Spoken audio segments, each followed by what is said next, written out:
Bonjour, j'espère que les états coach se passent bien. Maintenant, nous allons passer à quelque chose de plus puissant encore. Le but de cette transformation est de réagir face à l'émotion en trouvant d'autres alternatives que les trois réactions primaires de survie de l'espèce animale, à savoir la lutte, la fuite et la paralysie.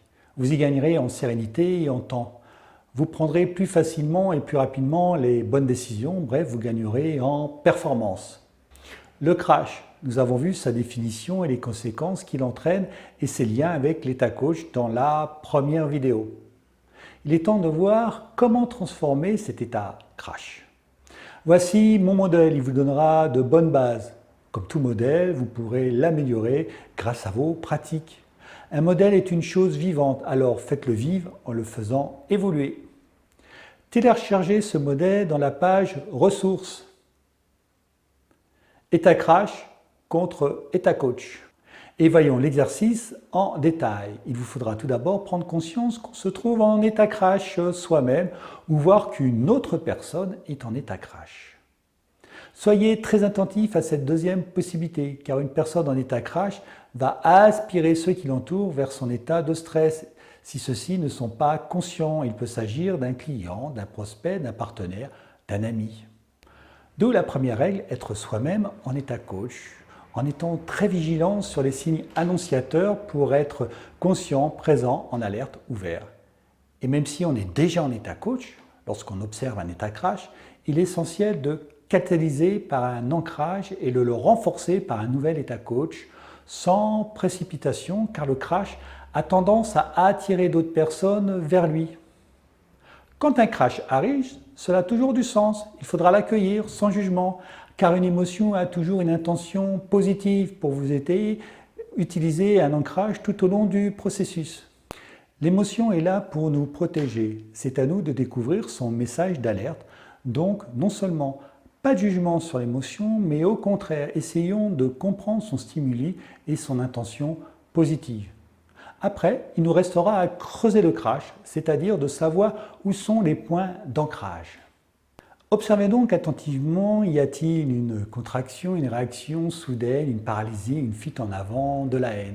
Puis pratiquez un état coach en accentuant la polarité du ou des points d'ancrage. En résumé, y a-t-il le C, le R, le A, le S, le H de crash. Puis deux possibilités. La personne, le groupe connaît et pratique l'état coach. Dites que vous avez besoin d'en faire un sans désigner la personne qui est en crash. Tenez compte que la personne n'en est peut-être pas consciente. Deuxième cas, le groupe, la personne ne connaît pas la pratique de l'état coach. Utilisez alors votre ancrage en toute discrétion. Souvenez-vous des liens qui existent entre les deux états. Maintenant, le but est de rééquilibrer l'état coach. Par exemple, si vous avez envie de tout laisser tomber, augmentez le niveau de connexion avec vous-même, avec votre projet, avec votre objectif, vos rêves. Il faut diriger le S de séparer au C de connexion. Exemple.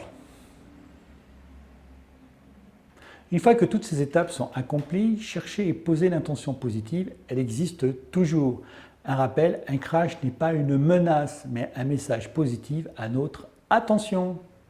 L'intention positive, c'est le message que l'émotion nous envoie. Laissez émerger ce message, ne cherchez pas à comprendre, ce sera un signe que vous utilisez l'intelligence cognitive. Prenez du temps, laissez venir, utilisez la puissance du silence. Temps et silence seront de bons alliés. Grâce à cette posture, cette attitude en état coach, des idées nouvelles vont émerger, des intuitions vont venir. Et ne vous étonnez pas si vous n'en comprenez le sens que bien plus tard. Plus vous pratiquerez, plus vous allez traiter des états crash qui seront vos signaux d'alerte, ceux qui émergent pour vous éviter d'aller dans le mur. Ils signifient aussi que vous pourrez faire encore mieux. En résumé, rappelez-vous que le crash est un bénéfice en lui-même et que l'émotion est une amie qui vous veut du bien. Il peut être aussi un signe de désalignement. Nous en parlerons de cette notion dans les prochaines vidéos. C'est la raison pour laquelle plus de 60% des entrepreneurs rejoignent un groupe de mastermind. C'est important. Ils tournent en rond, ils sont en analyse paralysante, ils sentent qu'ils se dispersent et finissent par ne plus savoir comment faire. Vous avez maintenant tout ce qu'il vous faut pour augmenter considérablement votre performance. Vous avez un bel avantage vis-à-vis de vos concurrents. Vous pouvez augmenter vos capacités de façon significative en utilisant des ressources que vous avez en vous et que vous n'avez jamais utilisées. Notez bien, cette pratique peut être utilisée aussi bien dans votre vie professionnelle que dans votre vie personnelle. Bonne pratique, posez vos questions et partagez vos expériences. Au revoir et à très bientôt dans une prochaine vidéo.